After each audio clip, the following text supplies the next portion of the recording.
Hoy quiero compartirles la tercera parte de los mensajes que les hemos titulado Las batallas, las más grandes batallas, las más grandes batallas. Y vamos a disponer nuestro corazón, vamos a ponerle este tiempo en manos de Dios. Señor, te agradecemos porque tu amor nos ha traído acá a buscarte, a buscar consejo de ti.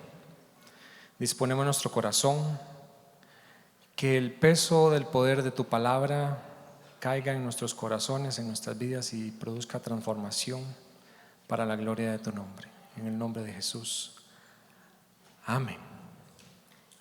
Las más grandes batallas. En una ocasión, una persona estaba estudiando el libro de Malaquías y en medio de su estudio se topa con el capítulo 3 de Malaquías, donde dice que Cristo se sentará a afinar y a limpiar la plata, y esto le llena de curiosidad, porque él, exponiéndose a la palabra, a este pasaje de Malaquías, él empieza a hacerse una imagen de Cristo sentado frente al fuego, purificando el metal. Y empieza dentro de él una necesidad de entender por qué esta imagen que fue escrita en Malaquías. Y esta curiosidad lo lleva a él a investigar. Entonces se va a donde una persona que se dedica a refinar los metales y lo observa y ve cómo esta persona está sentada frente al fuego, exponiendo los metales, tanto la plata como el oro, por largos tiempos. Él pasa horas y horas y lo ve donde él saca el metal, vuelve a meterlo en el fuego, lo deja más tiempo, vuelve a sacar, y así por horas. Y él estaba ansioso por saber qué es lo que estaba pasando. Y entonces se le acerca y le hace una pregunta: ¿cómo sabe usted el momento indicado para saber que el metal está totalmente purificado? Ahora, la respuesta que él da, que este refinador le da, me golpeó. Me golpeó y a la vez conmovió mi corazón, porque le dijo: yo sé que el proceso de purificación está completo y que toda la impureza ha sido removida cuando mi imagen puede verse reflejada en el mismo metal. Aleluya.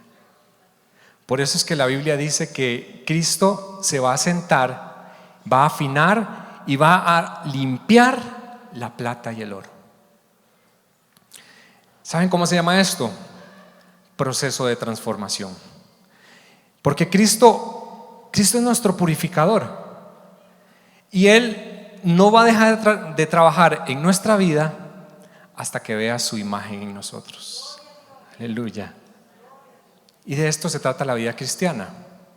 Todo creyente debe saber que seguir a Cristo se trata de un proceso continuo de transformación. Porque tu llamado más importante es que en algún momento de tu vida te parezcas a Cristo. Y que en medio de todo ese proceso debemos saber que estamos expuestos a dificultades, como lo hemos estado viendo anteriormente, y que vamos a ser probados en el fuego de la misma manera que un refinador prueba el oro y la plata. Vea lo que dice Santiago 1:12. Dice: dichosos al que resiste la prueba, porque al salir, grábese esta palabra, al salir aprobado, recibirá la corona de la vida que el Señor ha prometido a quien le ama. Dice: dichosos, bienaventurados, felices los que resisten. Y otra versión dicen: los que permanecen firmes. Al salir aprobado, me habla de que hay un proceso que debo pasar. Y que no solo debo pasarlo, sino que debo terminarlo de una forma correcta. Aprobado quiere decir que a lo último de nuestra vida, la vida de cada uno de nosotros que estamos acá, se nos va a hacer una evaluación. En el proceso no se nos evalúa, pero hay una gran evaluación. Vea lo que dijo Pablo a Timoteo. Timoteo, esfuérzate por presentarte a Dios aprobado, como obrero que no tiene de qué avergonzarse. O sea, un obrero que no tiene de qué avergonzarse es que estás llevando una vida plena, una vida limpia, una vida transparente delante de Dios, no que no se equivoca, pero no tiene vergüenzas de una vida oculta. Y dice, y que interpreta rectamente la palabra de verdad. Y cuando yo pienso en la palabra aprobado, es inevitable, y ayer estaba hablando con un amigo, es inevitable que no se me venga el trauma del sistema educativo de este país. Es inevitable no pensar en la etapa académica, ¿verdad? Donde un sistema educativo que se nos ha puesto utiliza los exámenes como recurso pedagógico para podernos aprobar. Ayer estaba hablando con él y se haya metido la materia a la fuerza, haya entendido o se lo haya aprendido de memoria o haya bateado en los exámenes, al final la forma en que usted es aprobado es por medio de un examen, ¿cierto? Y el examen le va a decir si usted es o no aprobado. Ese era mi martirio, la semana de exámenes. Pero ya Dios me perdonó. Pero a nivel espiritual, Dios utiliza las dificultades de cada uno de nosotros para probarnos. ¿Para qué? Porque además de aprobarnos, esas dificultades nos van subiendo a un escalón mayor en nuestra vivencia espiritual. Y muchas veces, como en el sistema educativo, en el colegio o en la escuela, en la vida vamos a tener que enfrentar muchísimas pruebas y las vamos a tener que repetir hasta que las aprobemos. Porque la meta de todo cristiano debe ser que Dios lo apruebe. Pablo dejó muy en claro que cada uno de nosotros tenía que vigilar la forma en que estábamos viviendo, porque él dice que después de haber sido bendición para otros, al fin de su carrera, al fin de su ministerio, él mismo no viniera a ser reprobado. Imagínense qué triste que usted pase toda su vida sirviéndole al Señor, viniendo todos los domingos sin faltar a la iglesia, ganando almas para Cristo, restaurando familias, ayudando a la gente, que al final sea reprobado. Y veo cómo la Biblia me demanda constantemente a vivir cada una de las áreas de mi vida de una forma en que Dios las apruebe. Manejar los talentos de tal forma que Dios los apruebe, porque usted puede manejar sus talentos, pero otra cosa es que los esté manejando de una forma correcta, ¿verdad? Estamos en tiempos donde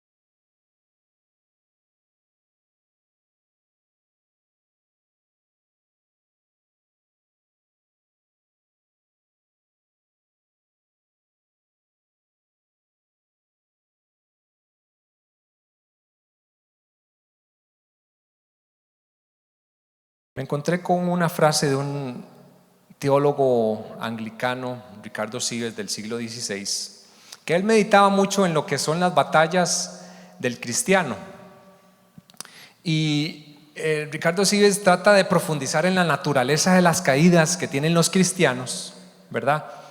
Pero él lo hace para poder descubrir herramientas que le ayuden a los demás cristianos a sobreponerse y a vencer cada vez que viene la tentación o cada vez que viene una prueba. Y Ricardo Sives dijo: cada vez que te enfrentes a una posible caída, debes analizar y considerar no lo que la tentación, aquí la tentación puede ser prueba también, porque en el original el contexto y lo que es la esencia de la palabra puede ser prueba o tentación, algo que usted se esté enfrentando. Entonces tenemos que analizar y considerar no lo que la tentación te ofrece, sino lo que la tentación te quita. Y voy a repetirlo para el beneficio de los que se están durmiendo. Cada vez que enfrentes a una posible caída, debes analizar y considerar no lo que la tentación te ofrece, sino lo que la tentación te quita. Y quiero aclarar que las tentaciones no son solamente cuando las asociamos con caídas morales, ¿verdad? Porque inmediatamente una tentación uno la asocia con algo moral, algo de caída moral, ¿verdad? Pero usted puede verse tentado a faltarle el respeto a su familia, a responderle mal, a irrespetar el tiempo de los demás. Usted puede verse tentado a irrespetar a su pareja, contestarle de una forma grosera en tiempos de enojo. ¿O ustedes no se enojan? ¿No? ¿O sí? Bueno, podrían orar por mí porque cuesta demasiado. Pero la verdad es que la tentación siempre viene disfrazada de una oferta.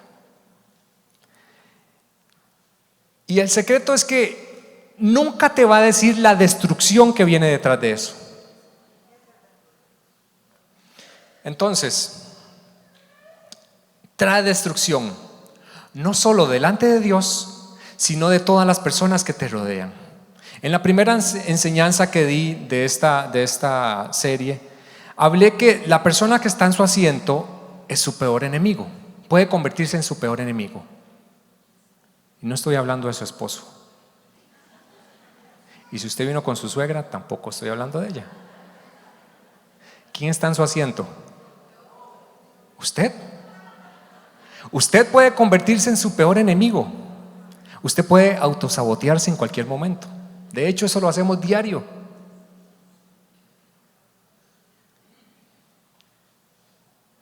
Y precisamente en esas batallas que tenemos en el interior, las que enfrentamos diariamente, son esas batallas que probablemente nos hagan las caídas espirituales mayores. La gran pregunta hoy es: ¿será posible evitar una caída espiritual?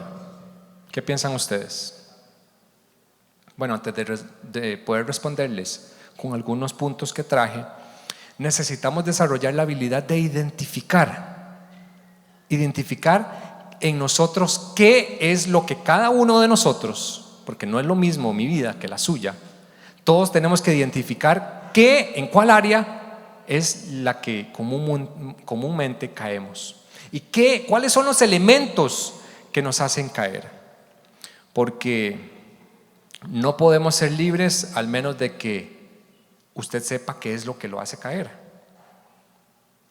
Porque esto que experimenta todo creyente, esto no exime a nadie. Nadie se salva de esto.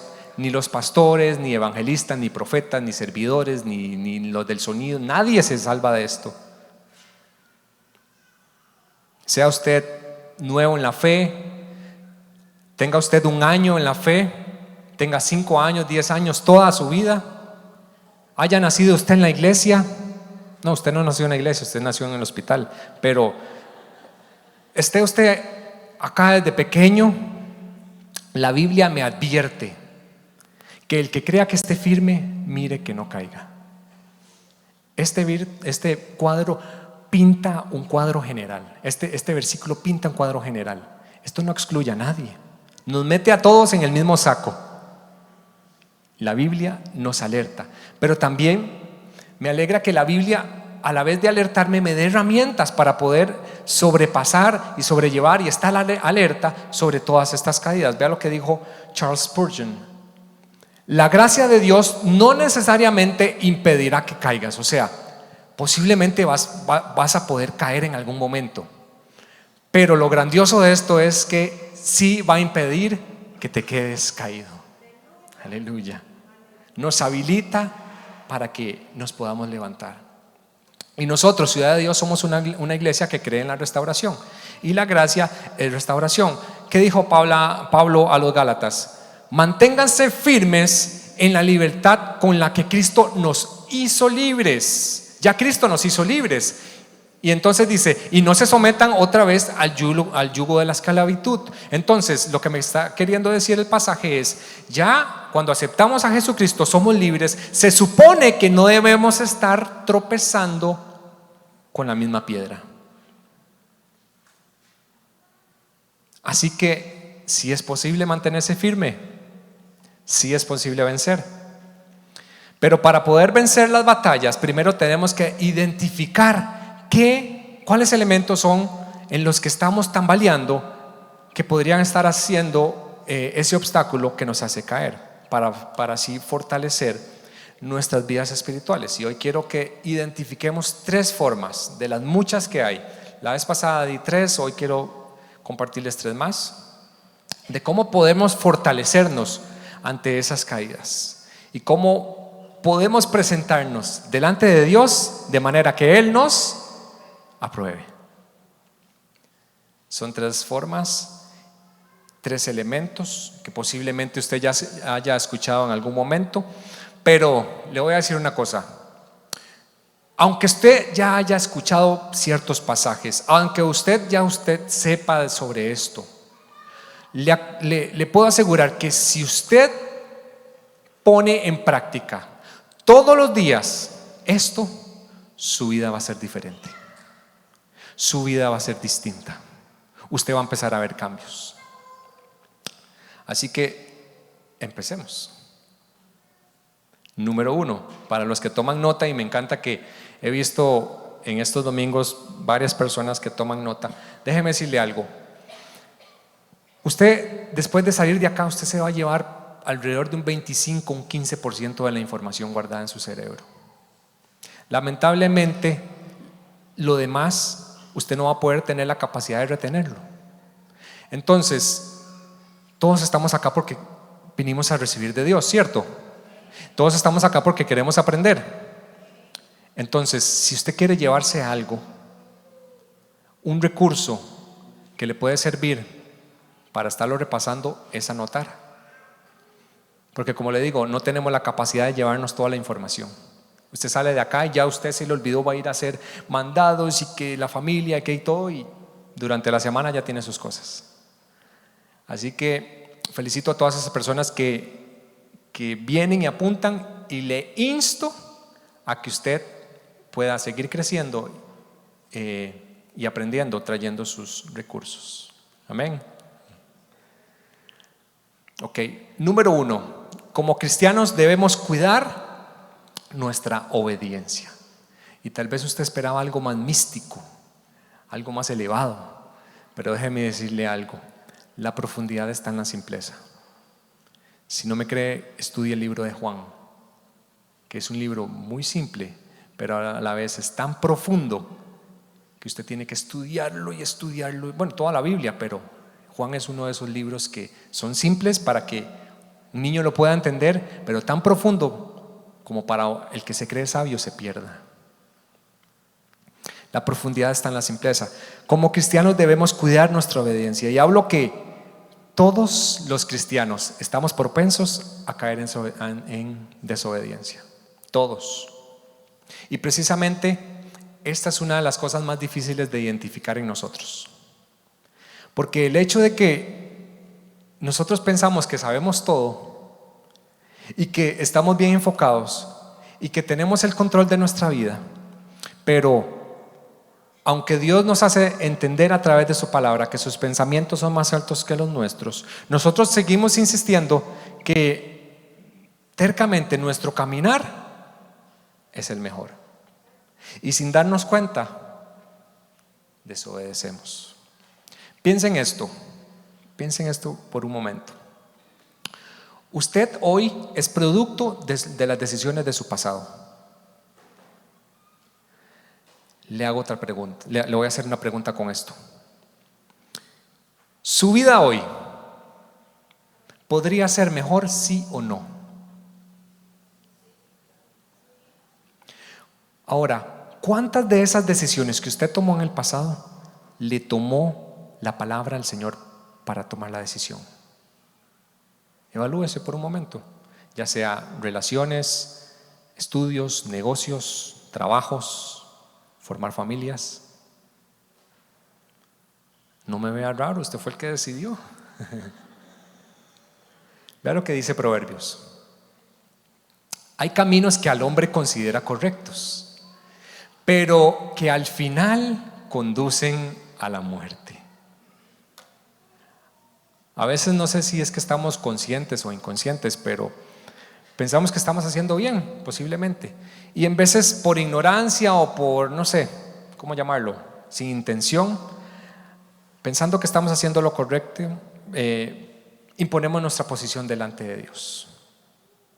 Pero quien dicta y pone los parámetros no somos nosotros, es el Señor.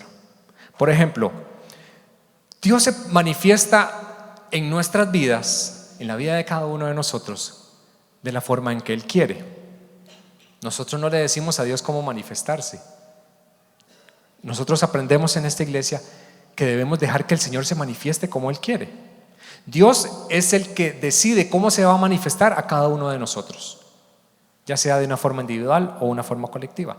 Pero Dios es el que pone el estándar. Nosotros no le decimos a Dios cómo hablarnos, no le decimos a Dios cómo moverse. ¿A usted nunca le pasó que, bueno, a mí me pasó, lo digo para que usted no se ofenda, pero a mí me pasó que cuando estaba en la lucha de verdad, en mis luchas interiores, y yo venía acá a la iglesia y yo me sentaba atrás y yo decía: Dios mío, si tú me quieres hablar hoy, que la prédica sea para mí. Señor, si usted me quiere hablar, que el predicador venga y me dé una palabra. ¿Nunca les pasó? Claro que sí, pero ¿qué culpa tienen los predicadores?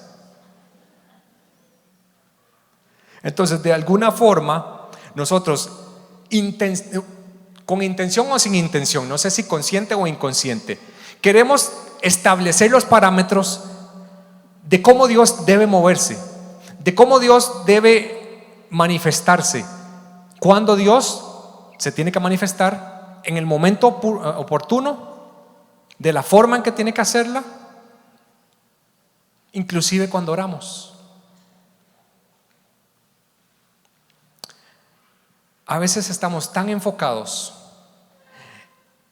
en que Dios sepa lo que queremos de Él y le damos adoración y de Señor, necesitamos esto de ti y eres esto para mí y todo esto y la iglesia te necesita. ¿Y en qué momento habla Dios?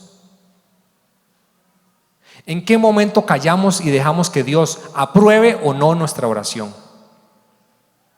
¿En qué momento dejamos que Dios responda a esa adoración que le estamos dando? Porque queremos, sin darnos cuenta, manipular el ambiente con una buena intención, pero de una forma incorrecta. Es Dios quien decide cómo manifestarse. Es Dios quien quiere hablar y enseñarnos cómo Él quiere hacer las cosas. Y sin darnos cuenta, desobedecemos. ¿Qué fue lo que le dijo Moisés a Dios? Señor, muéstrame tu rostro. Y Dios le dijo: no, Moisés, esto no lo puedes ver. Dios, no voy a hacer nada hasta que me muestres tu rostro. No lo vas a poder hacer, porque si lo hago vas a morir. No me importa, te digo que me muestres tu rostro. Vea, Moisésito, me gusta mucho tu pasión, me gusta mucho tu coraje y tu pasión, pero te voy a dejar verme, pero no vas a ver mi rostro, vas a ver mi espalda. Es Dios quien decide cómo manifestarse a su pueblo. Vea lo que dice Romanos. ¿Quién eres tú para pedirle cuentas a Dios? ¿Acaso le dirá la olla de barro al que la modeló: ¿por qué me hiciste así? ¿Le ha preguntado usted a Dios: Dios, ¿por qué me hiciste así? No, solo a mí me pasan estas cosas. No tiene derecho el alfarero de hacer lo mismo, del mismo barro, unas vasijas para usos especiales y otras vasijas para usos ordinarios. ¿Le molesta a usted que Dios utilice a unas personas que no se merecen que los utilice? ¿Le pasa eso? Se supone que debemos estar bajo el control del alfarero, todos, porque estamos en una época donde queremos decirle a Dios cómo ser Dios. Vean las redes sociales. Y si Dios hace las cosas como nosotros se la pedimos, de la forma detallada que nosotros queremos, entonces pierde su soberanía, deja de ser Dios. Nosotros podemos pedirle a Dios, podemos externarle nuestra necesidad, pero quien decide cómo manifestarse es el Señor. Porque a veces queremos encapsularlo, meterlo en una cápsula, de mandarle cómo Él debe manifestarse, pero la Biblia dice que el barro nunca le dice al alfarero cómo debe hacer las cosas. Dios sigue siendo soberano. Y aunque vivimos en tiempos donde son tiempos que han cambiado, Dios sigue siendo el mismo. Usted y yo somos los que cambiamos, pero Dios sigue siendo el mismo. Por eso es que le damos la libertad a Dios. No la libertad, le damos el poder a Dios para que pueda decidir sobre nosotros, o la decisión para que pueda decidir. Pero de alguna otra forma, sin darnos cuenta, desobedecemos, pensando en que podemos descifrar también. ¿Me he dado cuenta de esto? ¿Cómo Dios se va a manifestar? Tal vez si le podemos bajar un poco acá. Podemos caer en desobediencia, tratando de descifrar a Dios cómo Él se va a manifestar. Por eso tomamos decisiones sin consultarle, porque decimos: Dios piensa así, Dios es así, entonces lo voy a tomar así. Voy a tomar este camino, voy a tomar esta decisión, voy a hablar de esta forma, porque ya conozco a Dios. Y como hemos presenciado milagros como nos hemos expuesto a la palabra, pensamos que ya sabemos el modus operandi de Cristo. Vean esto. Me puse a pensar en milagros que se parecieran. Lo de los ciegos. En un momento Dios va pasando y dos ciegos llaman a Jesús. Si yo estuviera y siguiendo a Jesús, yo llevaría mi libreta. Yo necesito aprenderle al maestro. Entonces yo veo cómo dos ciegos llaman a Jesús, y entonces Jesús se acerca y Él les toca los ojos y les dice que se haga conforme a su fe. Y después le da la instrucción que no le digan a nadie. Entonces yo estaría aquí en mi libreta. Los llama, que se haga conforme a su fe, y los despido. Muy bien. Ahí voy descifrando al Señor. Luego veo que hay un hombre llamado Bartimeo, y que Jesús le pregunta: ¿qué es lo que quieres que haga por ti?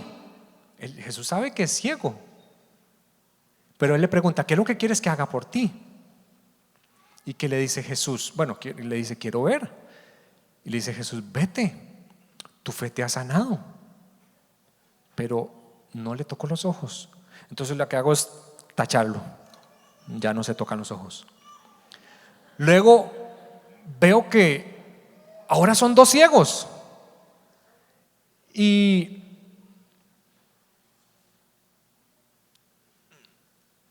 se expone, perdón, ahora es otro ciego, pero ya no le toca los ojos, sino que lo que hace es escupir en el suelo. Escupe en el suelo, hace una bolita de lodo, bueno, hace lodo y se lo pone en los ojos. Vuelvo a ver mi libreta y digo, esto no lo había visto. Le tocó los ojos pero con barro. Ahora lo manda a lavarse a un estanque y digo yo, esto tampoco lo he visto. Entonces borro mis anotaciones y digo, hay que mandar a la gente a lavarse al estanque. Le traen un ciego más y ahora él lo toma de la mano y ya no hace las cosas públicamente, sino que lo saca de la ciudad. Y yo estoy esperando que Jesús escupa al suelo y lo que hace es escupirle sus ojos. No, yo me hubiera ofendido. En esos tiempos no se lavaban los dientes. Oiga, le escupe los ojos y lo envía a su casa. Y cuando vuelvo a ver mis anotaciones, lo que hago es hacer una bola de papel y desecharlo. Los registros de experiencias no valen de nada, porque sin darnos cuenta capsulamos a Dios. Pensamos cómo Él se va a mover, cuál es el siguiente paso, y sin darnos cuenta estamos programando a nuestro Dios. Aleluya. Venimos al culto, ya sabemos cuál va a ser la próxima canción, ya sabemos cuándo van a retomar, cómo van a orar, cuándo van a hacer las peticiones, cuándo van a ofrendar. Nos hacemos expertos en la liturgia. Ya sabemos qué decir, cómo hacer. Y muchas veces, sin saberlo, queremos que Dios trabaje de acuerdo a nuestras agendas, de acuerdo a nuestros planes, a nuestros propósitos, a nuestro ritmo, a nuestra propia manera de hacer ministerio. Y entonces, sin darnos cuenta, caemos en desobediencia. Pero déjeme decirle algo. Dios no ha perdido la habilidad de tener todo bajo control. Dios no ha perdido la habilidad de sorprender a su iglesia. Dios no ha perdido la habilidad de sorprender a sus hijos, porque al final Dios se va a revelar como Él decide manifestarse. Por eso la Biblia dice que cosas que ojo no vio ni oído oyó han subido al corazón del hombre. Son las cosas que Dios ha preparado para los que le aman. Porque Dios quiere sorprendernos, pero a veces no lo dejamos. A mí no me gustan las sorpresas. Yo prefiero que me cuenten, que me hagan una fiesta sorpresa. No, díganme qué es lo que van a hacer. Yo llego tranquilo, yo me sorprendo, pero quiero saber. No me gusta que me sorprendan. Job le dijo a Dios: de a oídas te había oído, mas ahora mis ojos te ven. Dios, yo tenía un concepto de ti, pensaba que ya te tenía descifrado, pero me estás cambiando mis pensamientos. Estoy viendo que no te puedo conocer en la totalidad, que soy limitado. Sorpréndeme, Señor. Te había oído, pensé que te conocía, pero ahora viendo tu manifestación veo que haces cosas nuevas. Entonces entendemos que debemos tomar el consejo de Dios en todo lo que tenemos por delante, porque Él sabe lo que nos conviene, y de esta forma evitamos caídas. Número 2,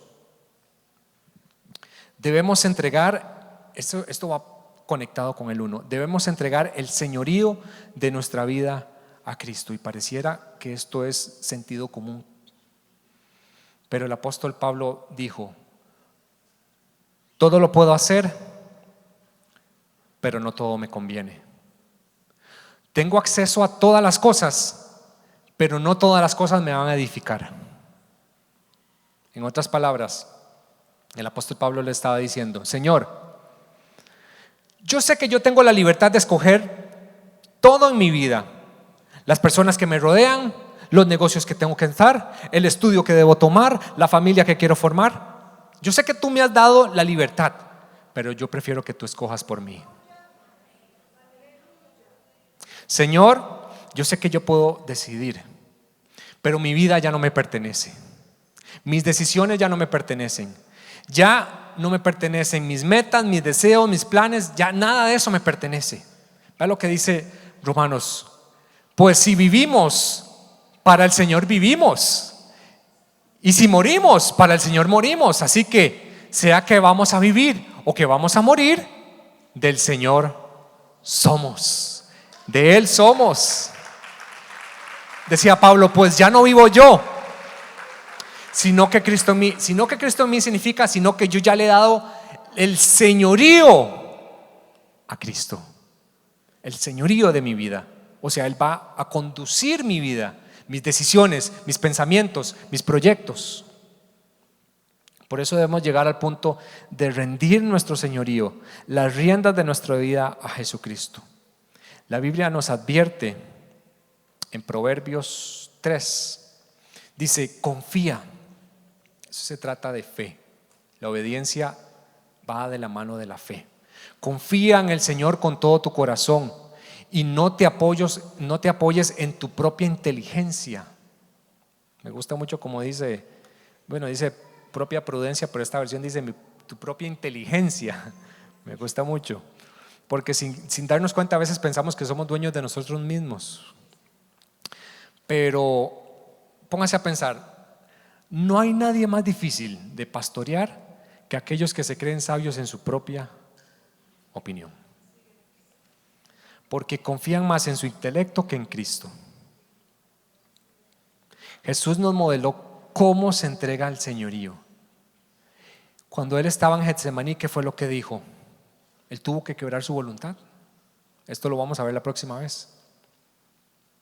Pero la voluntad de Dios, de Cristo, en ese momento Él tenía voluntad humana también. Y habían cosas que Él no quería pasar porque sabía que es lo que se iba a exponer.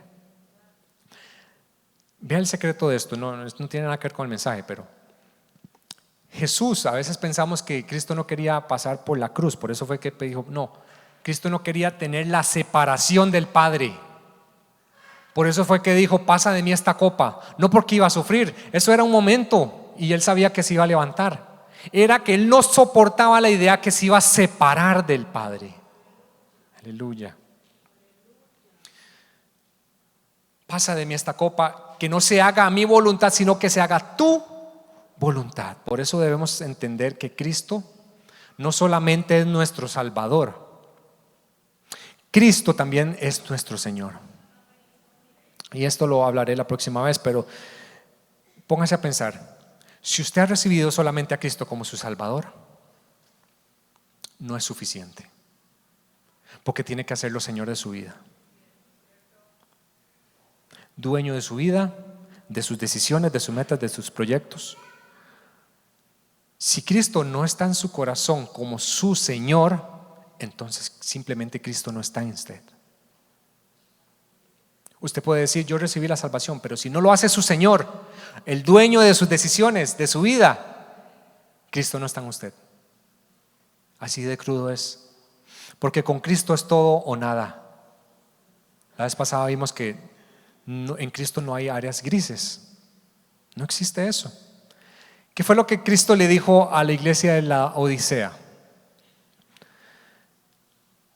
Que si vas a ser un cristiano frío, mejor piérdase. Pero que si usted va a ser un cristiano comprometido, comprométase con todo, porque Él vomita a los tibios. ¿Y por qué le dijo esto? La audiencia de la Odisea sabía muy bien lo que Cristo estaba enseñándoles, porque se unían. No había agua en ese lugar, entonces venían dos vertientes, una del sur que creo que era fría o caliente, y del norte caliente y del sur fría, cualquiera de los dos. Cuando se unían producían agua tibia. Esa agua la utilizaban para lavar su ropa, para bañarse, pero cuando ellos tomaban de esa agua, lo que producía era expulsar. Entonces Dios utiliza esa metáfora porque ellos sabían muy bien lo que significaba eso. Ahora, Dios no quiere que usted se pierda, porque Dios en el Antiguo Testamento dice, yo pongo delante de ti la vida o la muerte, y su gran amor lo traiciona porque dice: escoge la vida. Él pone delante de ti que escojas, pero te sugiere por amor, porque nos ama, que escojas la vida. Entonces, de la misma forma le está diciendo a la iglesia de la Odisea que es un llamado para nosotros. Si vas a comprometerte con Dios, comprométete todo. Pero si no, no lo hagas. No hagas que estés comprometiéndose a medias. En otras palabras, Dios nos está diciendo: decídete. Ya no puedes estar sirviendo. O me estás sirviendo, dice el Señor, o no me estás sirviendo. O me estás adorando todos los días, de lunes a domingo, o simplemente no me vengas a adorar solo los domingos. Porque en tiempos donde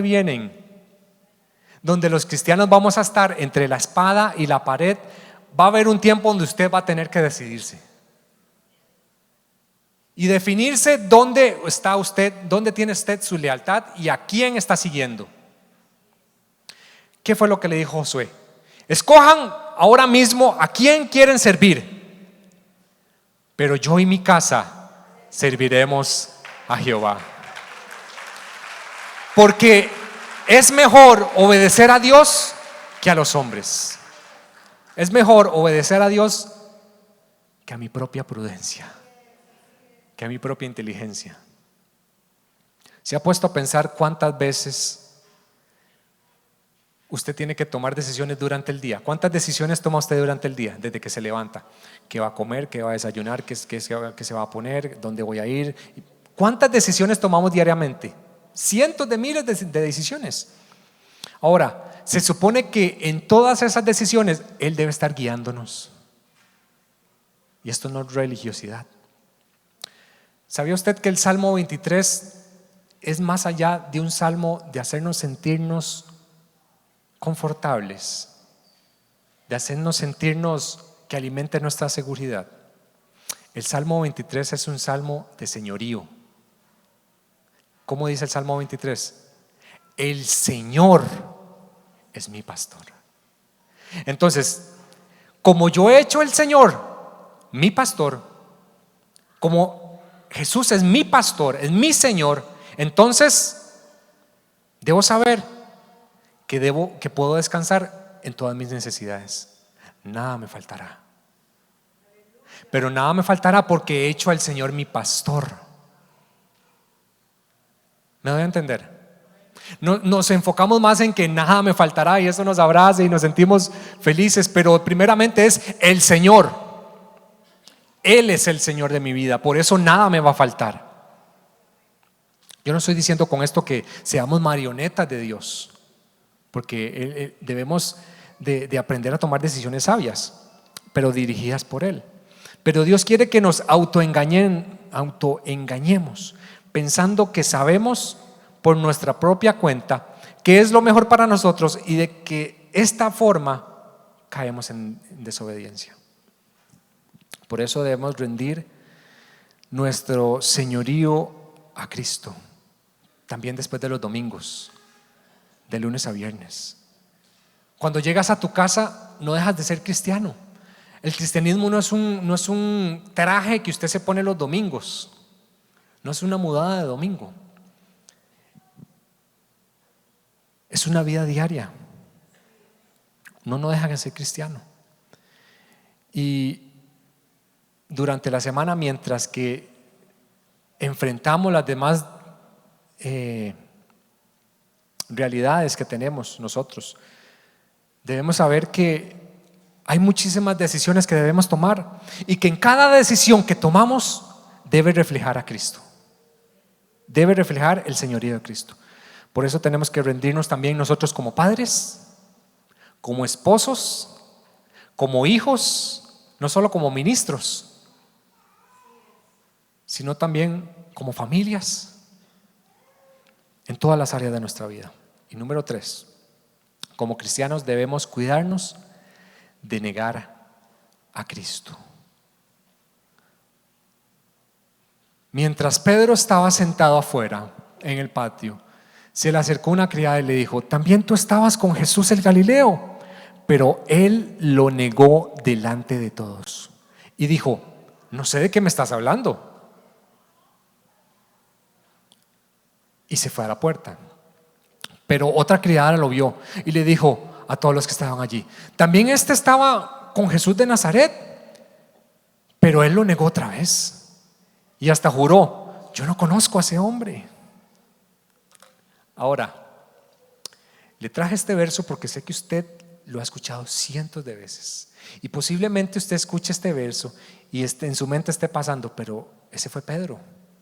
Ya es esa historia conocida. Yo nunca negaría a Pedro. Si usted se cree superior al apóstol Pedro, despierte.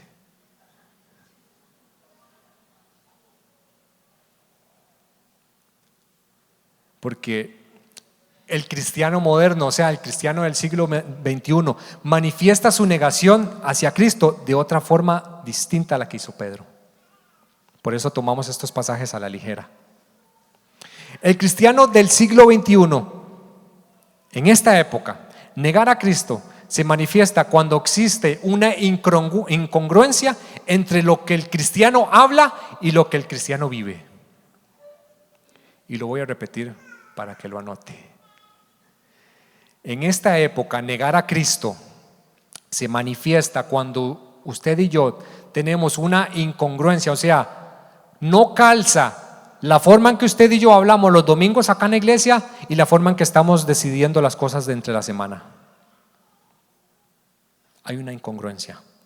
Negar a Cristo en este tiempo no se manifiesta necesariamente de esta forma, verbalizándolo, sino que la forma más común es cuando usted y yo adoramos con nuestra boca al Señor, pero con nuestra conducta lo negamos. Porque estamos expuestos en momentos a ser controlados por nuestras emociones y por nuestros sentimientos, y que precisamente hacen que esas conductas nieguen la eficacia de la fe. Y muchas veces negamos a Dios con las acciones y sin darnos cuenta caemos en desobediencia. Vea lo que dice Juan 6:66. Qué feo este número. Qué extraño que haya salido este versículo en eso, pero vea lo que dice: desde entonces muchos de sus discípulos volvieron atrás y ya no andaban con él. Pongan la atención a la palabra que le subrayé. Juan no dice que muchos de sus seguidores, porque si usted estudia los evangelios, Jesús estaba rodeado de millones de seguidores, pero sus discípulos eran pocos. El Nuevo Testamento enfatiza la diferencia en lo que es un seguidor y un discípulo. Pero Juan identifica que no fueron los seguidores, no fueron los que simplemente querían que sus vidas fueran arregladas, no solamente los que venían para pedirle un milagro a Jesús, sino que fueron muchos de sus discípulos, o sea, gente entrenada, gente cercana, gente a quien Dios estaba discipulando, gente que estaba cercana al corazón de Dios. Lo normal es que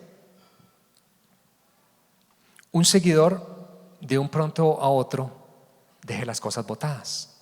Y eso es lo que ha hecho las redes sociales. Usted tiene seguidores en sus redes sociales, ¿cierto o no? Usted ni los conoce, pero los siguen. Pero de un pronto a otro usted puede dejar de seguir, ¿cierto o no? Y no pasa nada. Inconscientemente muchos hacemos eso. Por un momento le damos el botón al perfil de Cristo y lo dejamos de seguir. Pero Juan enfatiza que los discípulos, y traigo otra vez la advertencia del apóstol Pablo: el que cree que esté firme, cuídese de no caer. ¿Por qué? Porque un seguidor es una persona que no se compromete ni con la iglesia ni con Cristo. Todos aquellos que tienen una posición de liderazgo pueden entender lo que estoy hablando. Porque si algo cuesta en esta época es que la gente se comprometa con la iglesia. porque las prioridades pareciera como que tenemos los zapatos al revés. Ponemos las prioridades al revés. Y estamos en una era de seguidores. Y el seguidor se irá con el mejor postor, porque simplemente está buscando satisfacer una necesidad. Y en el momento que requiera esfuerzo, en el momento que le digan que requiere sacrificio, simplemente le da el botón dejar de seguir. Aún sus discípulos estaban expuestos a alejarse de Dios, cayendo sin darse cuenta en conductas que negaban a Cristo. Y con esto voy terminando.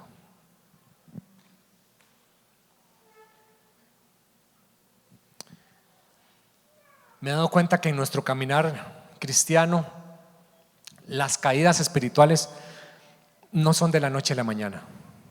Usted no cae en un momento específico y ya, ¿no?, porque le pasó algo en el momento. Pasa porque paulatinamente empezamos a tolerar cosas en nosotros que parecieran insignificantes. La suma de varios eventos que hemos estado recolectando se convierte en el obstáculo más grande del cristiano. Las caídas, vea, pónganse a pensar, la mayoría de caídas que tenemos no son solamente por un factor, o por un suceso, o por un elemento.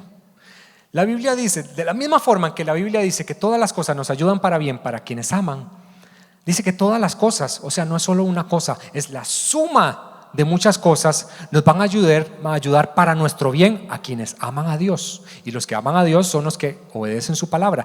Pero de la misma forma es la suma de todas las cosas que hacemos mal, nos hacen caer. De la misma manera, la suma de varios ataques, la suma de varias mentiras, la suma de varias debilidades en nuestro carácter no tratadas, la suma de varios niveles de tolerancia hacia las cosas, es lo que hace caer al creyente. Pero la buena noticia, porque los veo como un poco oprimidos, ¿quién quiere escuchar buenas noticias? La buena noticia es que Dios es poderoso para guardarnos sin caída y presentarnos sin mancha delante de su gloria con alegría. Aleluya.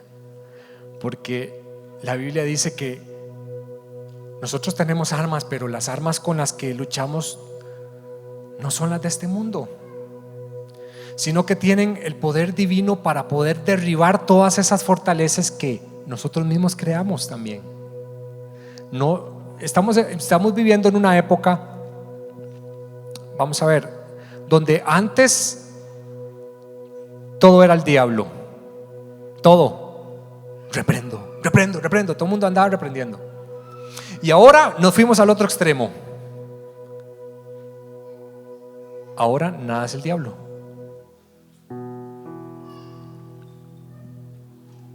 Nada es malo.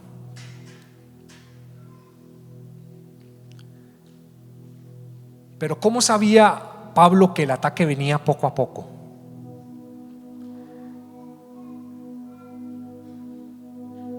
Pablo les dice: examínense en ustedes mismos para ver si están firmes en la fe. Pónganse a prueba. ¿No se dan cuenta de que Cristo está en ustedes? Y vea lo que dice: a menos de que hayan fracasado en la prueba. Por eso Pablo le decía a Timoteo: esfuérzate para presentarte delante de Dios aprobado. Esfuérzate significa que tienes que tomar decisiones hoy. Esfuérzate es darle atención, es un llamado a la urgencia, porque el ser aprobado por Dios debe ser prioridad de nuestras vidas. Yo perdí demasiados años esperando a que llegara ese gran momento donde se me abriera el cielo y Dios me dijera: este es el momento, este es tu momento. Y cuando me di cuenta, habían pasado 18 años de mi vida, la mitad de mi vida la había desperdiciado esperando el momento. Y muchas personas han esperado ese gran momento donde el cielo se les abra y se sientan bien emocionalmente para tomar decisiones, y hoy muchas de esas personas no están. la vida se les acabó. La vida es demasiado valiosa como para desperdiciarlo. A Cristo le costó todo. Así que más que nuestros deseos de realizarnos, más que alimentar nuestras necesidades, procure que Dios le apruebe. Más que recibir reconocimiento o aplausos, procure que Dios le esté aprobando y que el cielo le esté aplaudiendo, no la gente. Porque ¿de qué vale que usted sea una persona exitosa si en el cielo ni lo conocen? ¿De qué vale? ¿Sabes qué? Me puse a pensar y Dios ponía en mi corazón que posiblemente hoy iban a venir personas que se sienten frustrados porque sabes que muchas de estas personas podrían estar pensando, tienen muchas batallas en su mente, saben que Dios los ama, le han entregado su vida a Jesucristo, pero cuando están en su casa y se ven al espejo y ven que hay muchas áreas en sus vidas que no han sido cambiadas, viven esta frase que yo la sentí muy palpable: viven un desánimo silencioso, porque proyectan cosas y ven en ellos mismos áreas de su carácter, áreas de su vida que no han cambiado, y le entregan su vida a Jesucristo y se vuelven a ver y se desaniman. Muchos cristianos viven hoy frustrados por eso y le sirven a Dios, pero tienen un desánimo silencioso.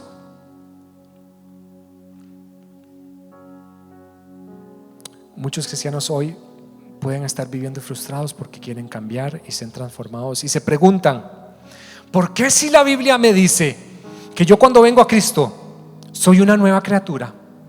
¿Por qué sigo con actitudes de la vieja persona que era yo?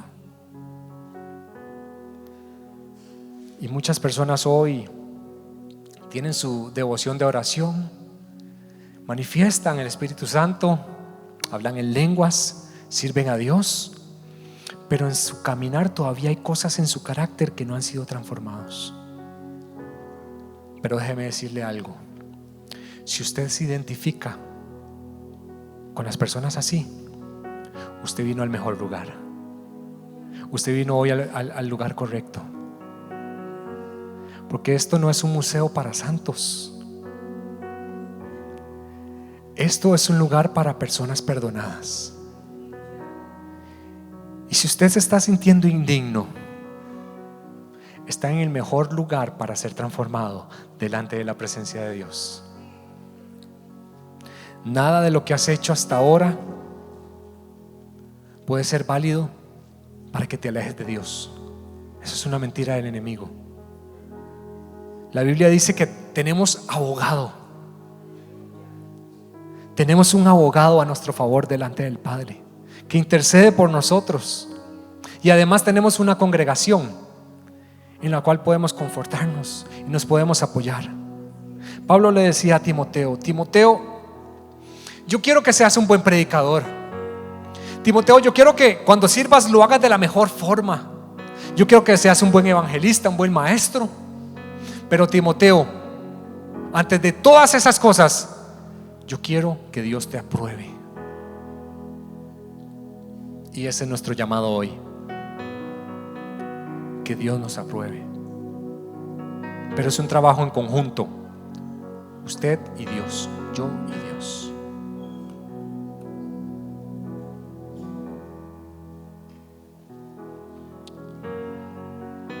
Dios nunca hará cosas que a nosotros nos corresponden. Y yo lo siento muy fuerte. Dios nunca va a esperar que nosotros hagamos cosas tampoco que solamente puede hacer, porque Dios conoce nuestras limitaciones, pero eso no nos exime de nuestras responsabilidades. tenemos una responsabilidad. Cristo decía: hagan brillar su luz delante de todos. Y ya voy cerrando con esto. Cuando el apóstol Pablo es sentenciado a muerte, él escribe su última carta a Timoteo, precisamente. Segunda de Timoteo es su última carta. Y cuando él se está despidiendo de Timoteo, él le dice: en cuanto a mí, mi vida ya fue derramada como una ofrenda. En otras palabras, Timoteo, quiero que sepas que yo ya le entregué todas mis áreas a Cristo. Ya mi vida se derramó delante de Cristo, no delante de la gente. La ofrecí, porque Él dice: se acerca el tiempo de mi muerte. He peleado la buena batalla, he terminado la carrera y he permanecido fiel. Timoteo, yo quiero que sepas que me ha costado, que ha sido una carrera dura, pero permanecí fiel. No perfecto como lo vimos la semana pasada, la anterior, pero he permanecido fiel. Ahora me espera un premio, la corona de justicia, que el Señor, el juez justo, me dará el día de su regreso. Y el premio no es solo para mí, le dice a Timoteo, sino para todos los que esperan su venida. ¿Quiénes están esperando su venida? Aleluya. Timoteo, tranquilo, no te preocupes por mí, porque me he mantenido fiel. Timoteo, tranquilo, he pasado la prueba. Dios me aprobó.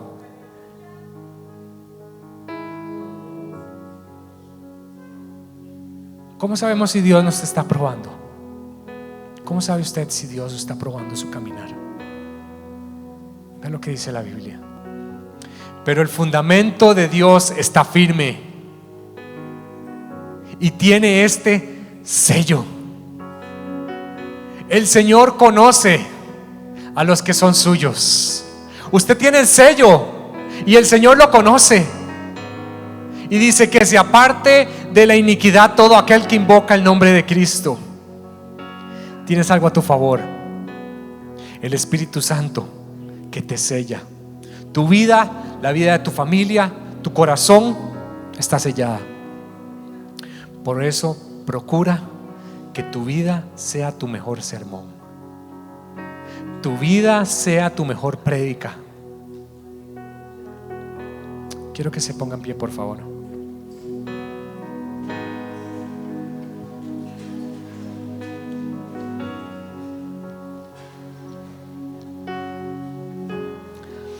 Si usted ha estado en las últimas enseñanzas que he dado, han sido un poco de línea exhortativa,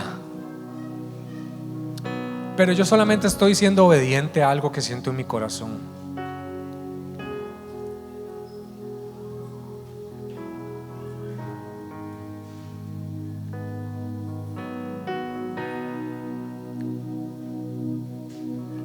Siento que Dios está metiendo a su iglesia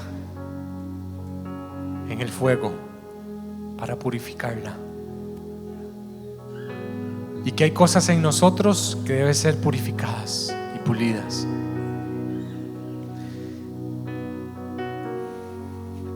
Porque he sentido en mi espíritu que Dios quiere traer una manifestación gloriosa, pero no es solamente porque tú la estás buscando, es porque Él, yo lo sentí así, Él se siente contento cuando Él se manifiesta. Más que satisfacer tu necesidad, es algo que Él desea.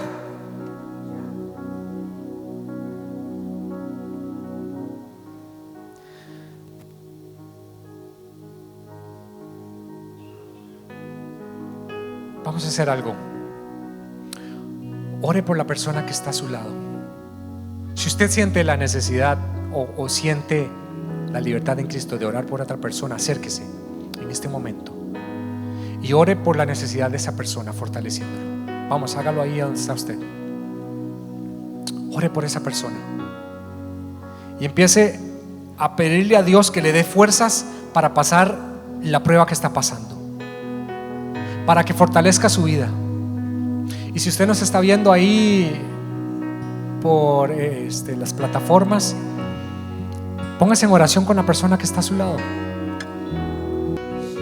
Oiga el murmullo. Esto es iglesia. Esto es hacer iglesia. Esto es a lo que estamos llamados a hacer. Orar unos por otros, fortalecernos unos a otros. Esto es ser iglesia. Padre, ahora te pido que toda persona acá sea dirigida por tu Espíritu, los lleves a una transformación de tal forma que cuando nos presentemos delante de ti seamos aprobados en todas las áreas de nuestra vida, que vivamos de una forma digna del llamamiento que hemos recibido, y que cuando caminemos decidamos, planifiquemos, hablemos, actuemos, que reflejemos tu luz, que reflejemos tu imagen. Síguenos purificando, Señor.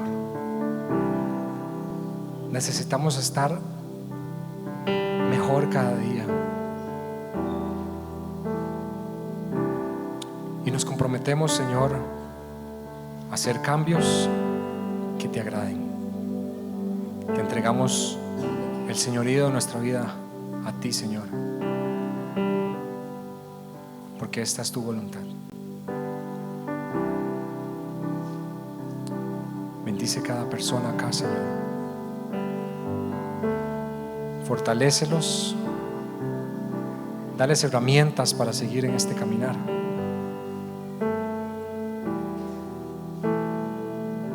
Y que cuando se sientan desanimados, Señor, o tentados a caer, puedan refugiarse en ti y también con la iglesia.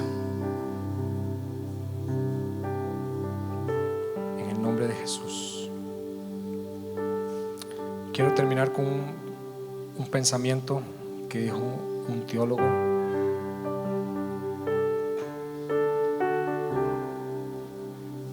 Que dijo: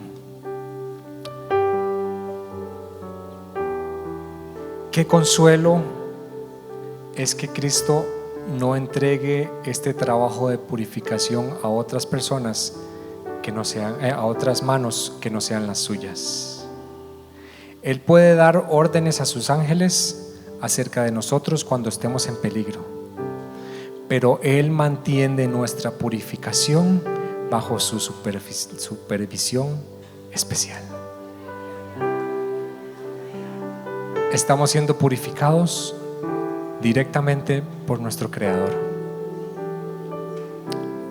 Dios quiere purificarnos con el único objetivo de que cuando hayamos superado las pruebas, la imagen de Cristo sea visible en nosotros.